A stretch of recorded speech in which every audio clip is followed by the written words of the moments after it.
श्रीमद भागवत महापुराणाचे साकल्य निरूपण दिवस 68वा दशमस्कंध गोपीगीत गोपींचे सांत्वन कृष्णमय झालेल्या गोपी भगवंताच्या नाहीसे होण्यामुळे व्याकुळ अंतःकरणाने व्रजात परत जात असताना वाटेत एकमेकींना कृष्णाचे गुणवर्णन करून सांगू लागल्या. प्रेम विरह वगैरे भावना आराध्याविषयी एकरूपता नाही तोवरच जाणवत असतात. श्रीमद आद्यशंकराचार्य म्हणतात, आय अद्वैतम कल्पयेत सर्वत्र, आय द्वैतम गुरुसन्निधो. जगव्यवहार करताना सुखदुःखाच्या संदर्भात अयम निजः परो वेती हा भाव प्रगतीला आध्यात्मिक प्रगतीला बाधक आहे.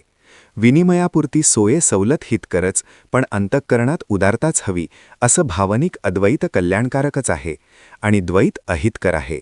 मात्र केवळ गुरु यथार्थत्व देणारे, आत्मभान देणारे, आत्मज्ञान देणारे असल्यामुळे तिथे अद्वैत कल्पने प्रगती खुंटविणारे ठरते. गुरुसन्निध नित्य द्वैतच राखावे म्हणजे ते हितोपदेश पात्र होते. अन्यथा शिष्यच स्वतःला गुरु समजून वागू लागला तर अधःपतनाला वेळच लागणार नाही. गोपी कृष्णमय झाल्या असल्या तरी देहभाव असल्याने त्या सहमाधुर्य रसपानाला वंचित झाल्या होत्या, म्हणून कृष्ण गुणगानात रमल्या होत्या. त्या गुणगान करताना म्हणू लागल्या, हे प्रिय, तुझ्या व्रजवासामुळे प्रत्यक्ष लक्ष्मीही इथे कायम वास्तव्यास आहे. या आमच्या नगरात त्यामुळेच जिकडे तिकडे सुखसमाधानाचे वातावरण असते.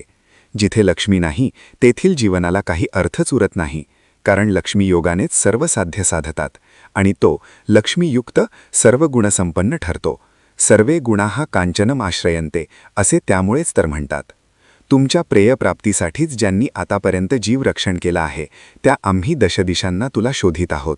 हे मनरंजना, तुझी निःशुल्क सेवा केली, अनिर्बंध दास्यत्व केले. तुझे कमल मुकुल सदृश्य नेत्र आमच्या हृदयांना मात्र घायाळ करतात. हे प्राणप्रिया, नेत्र कटारीने तू प्राणहरण केले हा वध नाही काय?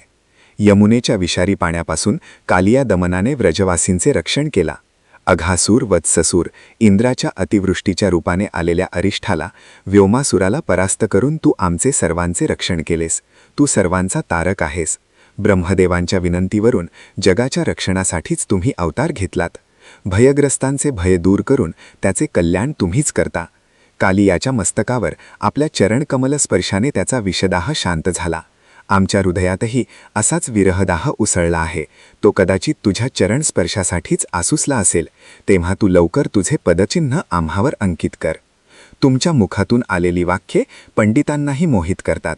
आम्हाला मात्र एकांतात बोललेली वाक्य आठवली तरी आमच्या अंतःकरणात आलवाकालव होते. चित्त वाट चुकलेल्या पाखरासारखे आकाशात भिरभिरत राहते. गोचारण करून परत येताना श्रांत मुखावर रुळणारे कुरुळे केस पाहिले की कमलपुष्पावर सारखे गुंजारव करीत फिरणाऱ्या भृंगाप्रमाणे वाटते ते दृश्य. पुन्हा पुन्हा पाहण्यासाठी आमचे नेत्र आसुसले आहेत. एक क्षणही तुमच्या विना एक युगासारखा वाटतो आहे. थट्टा मस्करी करीत प्रेमळ दृष्टीने आमच्याकडे पाहणे आमच्या मनात प्रेमभाव जागृत करणारे असे आणि लक्ष्मीनिवास असलेले तुमचे विशाल वक्षस्थळ पाहताना आमचा दाह शीतल होत असे. असे माहीत असूनही तुम्ही या वनात अशा एकट्याला सोडून कसे गेलात? हे गोपीजनवल्लभा, आम्ही आपले पती पुत्र बंधू बांधव घरदार या सर्वांचा त्याग करून आलो असताना तू असा अंतरलास. त्या वंशकाष्ठाने तुला फार मोहविले काय? तिच्याचप्रमाणे आम्ही वंशवृक्ष व्हावे आणि आमच्या देहाचे छेदन करून त्यात मर्मरंध्रेकडून तू आम्हाला अधरामृत द्यावे. त्या निश्चेष्ट काष्ठात फुंकर मारून त्याचे जीवन मधुर स्वरसुरस करतोस तसेच आमचेही जीवन कृतार्थ कर. अतिप्रियतम भावाने त्या गोपी कृष्णाला भगवंता, बाळा, प्रियतमा, वीरा अशा अनेक प्रकारे संबोधत होत्या. कृष्ण त्या सर्वांचा हृदयस्थ होता, जणू त्यांचा बहिश्चर प्राणच होता. आपले प्राणच गेले अशा भावनेने गोपी रडू लागल्या.